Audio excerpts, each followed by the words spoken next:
Hello, I'm Malcolm Harslett. Now, what happens when you run away from home as a young teenager, you live on the streets, you end up making films and TV shows? Well, we're going to meet somebody with exactly that story next on OurTime. And welcome to OurTime. Our special guest is Jethro Heller. Jethro, welcome to OurTime. Thank you so much for having me. It's taken a Malcolm. long time to get you back again. Indeed, I enjoyed the first time so much. Yes, It's but nice it was to come like back. 2014 or something. It was. Because you've done so much since then. A lot has transpired. Well, you've won an antenna award. I did. I was very fortunate. Tales of a City, my program on 44, won 31 in Melbourne. and 31 in Melbourne indeed. We got Best Factual Program for 2019. Well, look, you've got just the most amazing story for what you've been doing recently over the last 20 years. But let's take you back to when you were a boy. Time travel. Because your backstory is the most interesting one. So, how did you come to be in Australia? Well, I was born here in Adelaide. That's always handy. Indeed, Elizabeth, in fact, at the Lyle McEwen But your Hospital. parents weren't from here. My father was French. My mother was from here. I think around 7 or 8 years old, they converted to Mormonism, and which really quite disrupted our family. And I didn't take to it too well. And so by 14 years old, I ran away from home. Indeed. It was 1979. But you know, that's sort of amazing in itself because you actually did live on the streets. I did, yeah. I did for a short time. 1979 here in Adelaide was a very different place. Well, curious that you should say that because we actually have some film footage of that time that sort of also coincides, a little bit of footage at the end. You'll see somebody very much like Jethro in a film that he made, but this is what Adelaide used to look like. Indeed, it's an amazing vision there. Of course, Jules nightclub, and that would be the old Royal Admiral right there when people still smoked in bars. Look at that. Thank goodness they don't anymore, I No, say. well, indeed. The bright lights of Hindley Street on a Friday night were extraordinary, and the bikers used to line up in a row in the middle of Hindley Street.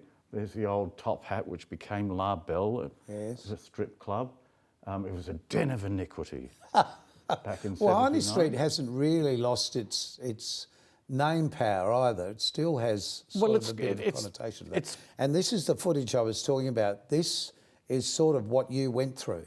It did mirror my experience. I'd spent time on the street, and of course one is guided to the bright lights, but one had to find somewhere to sleep. And that spot was actually a real life DOS spot for homeless people, and it was one that I used. So that really happened to you, that situation? Indeed. How did you manage, Jethro? How did you have money? How did you live? Well, when one is placed in that situation, you don't have any other choice but to survive. And back in 1979, the world was a much more trusting place. People would leave money out for the milkie on their doorstep, and the bread guy would be down the street every day. So someone would be missing their milk? Yes. I will admit to having nicked the milk money every now and then from a few places.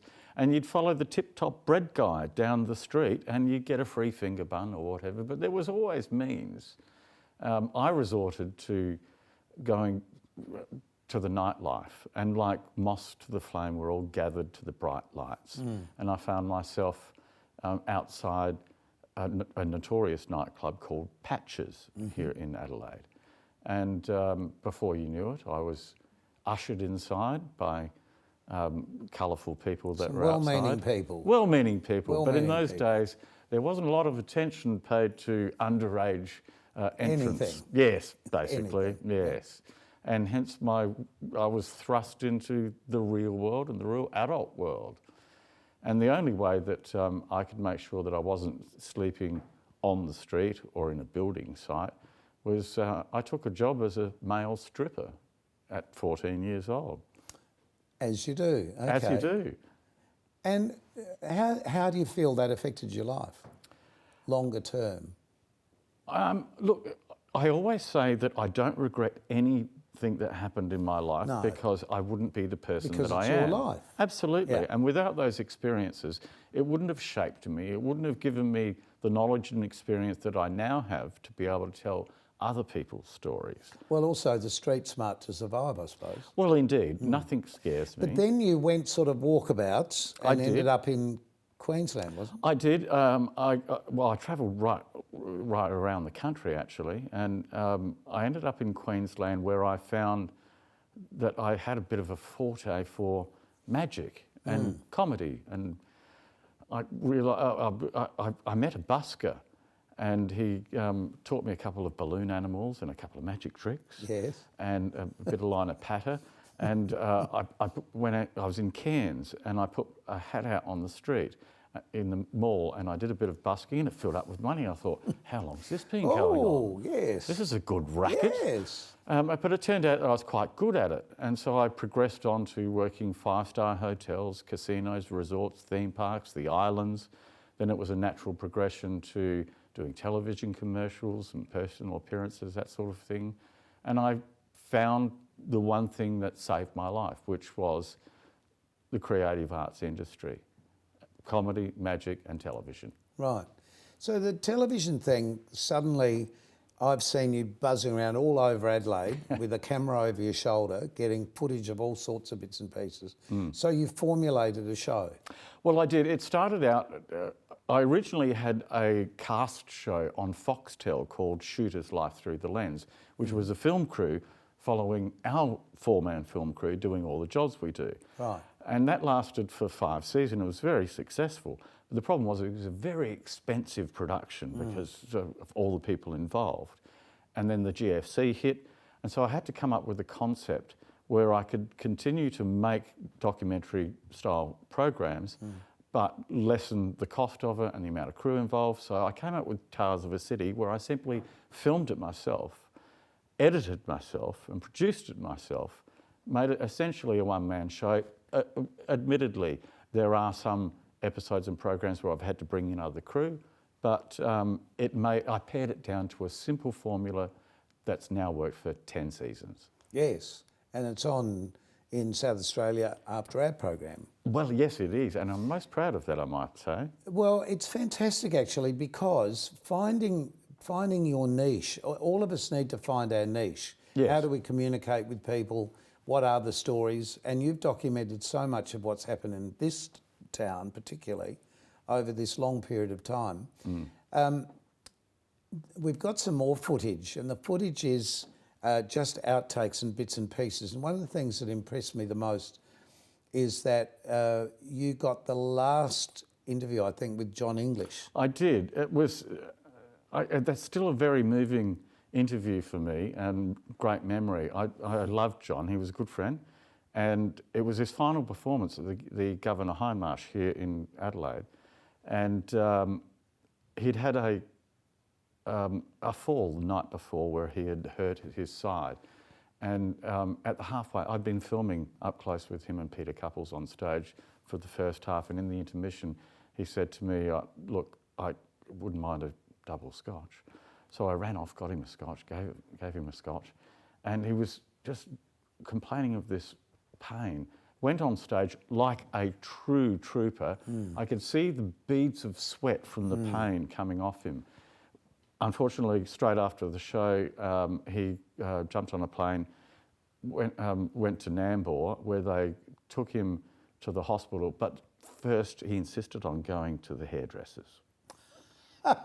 True professional. Yeah, absolutely. That was John English all the way. And then they got him to the hospital and found that in his fall, he had actually broken a rib, and at some point it had pierced his lung. That wasn't the problem. While they were in there, they found that he had a heart problem, and they had to put in a stent. 1 in a million chance anything could go wrong, and unfortunately it did. It did. And it was so exceptionally sad. Yeah.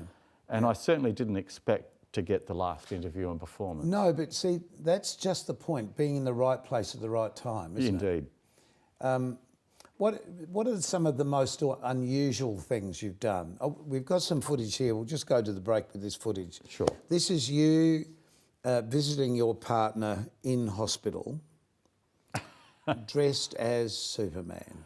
Yes, indeed. Well, my partner is currently, yes, there I am, with my faithful your dog. Brutus, who is dressed, of course, as Crypto, the super dog. Oh, of course. And my partner Mandy is mounting a courageous battle against stage 4 cancer. And here she was in hospital at a very difficult time. And so we came in and visited her. And of course, it caused quite a ruckus in the RAH. Yes, because Superman had been on such an aggressive diet. Well, yes, indeed. What can I say? I'm the Biafran Superman.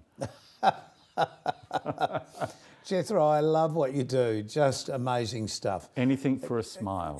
As it should be. And we'll be back with some more smiles in just a moment.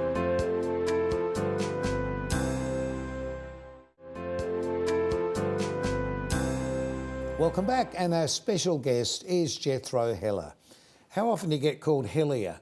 All the time. All the time. Everybody thinks I'm related to Peter Hellier. Yes, but you're not. No. There's no IER at No, the there end. is no IER, Just but an I so ER. wish that it was the case. And I kept, Why? Because then I'd get his bookings. Oh.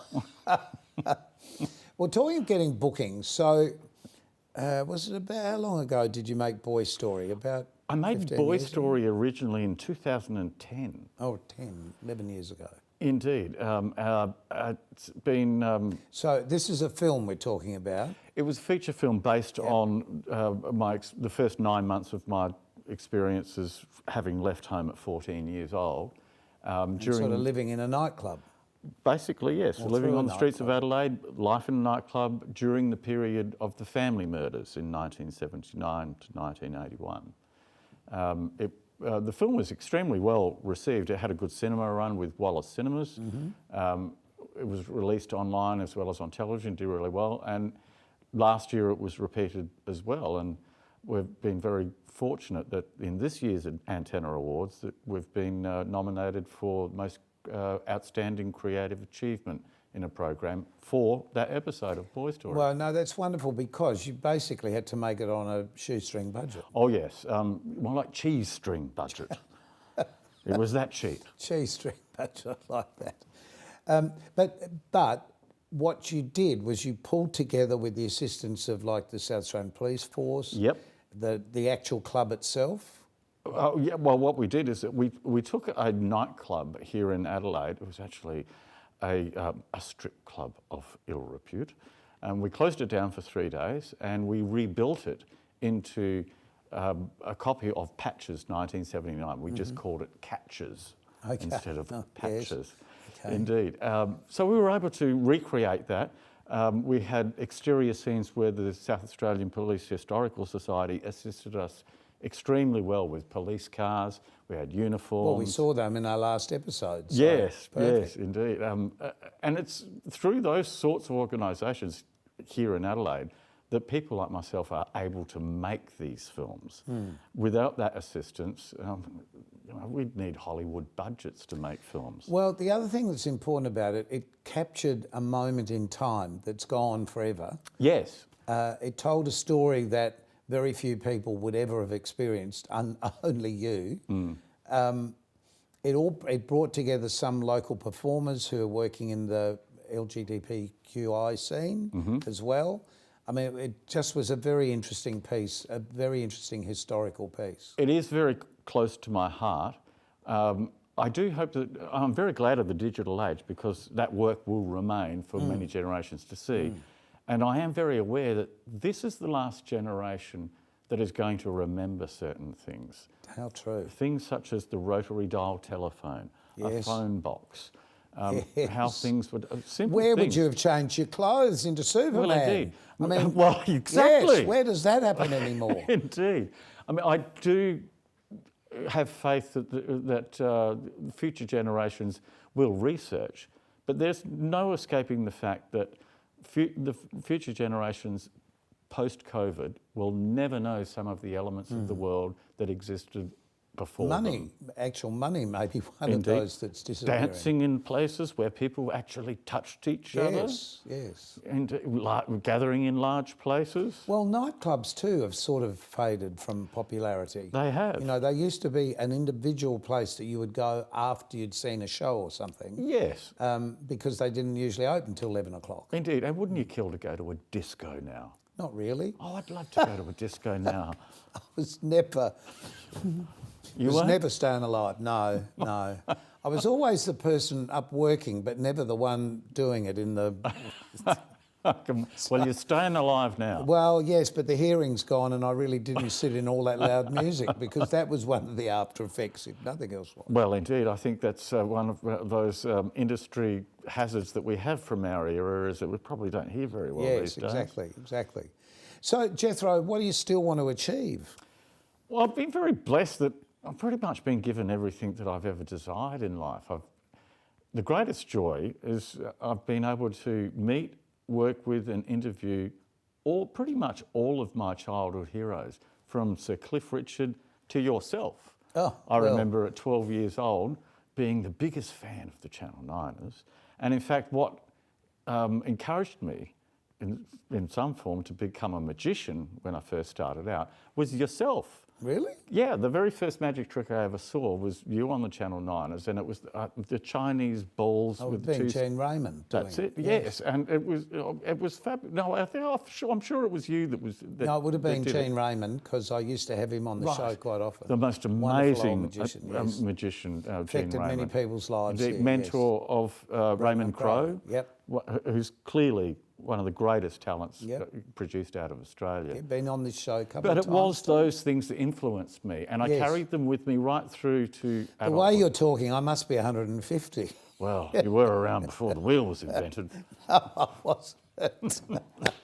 I love that. But you haven't had the greatest health of late.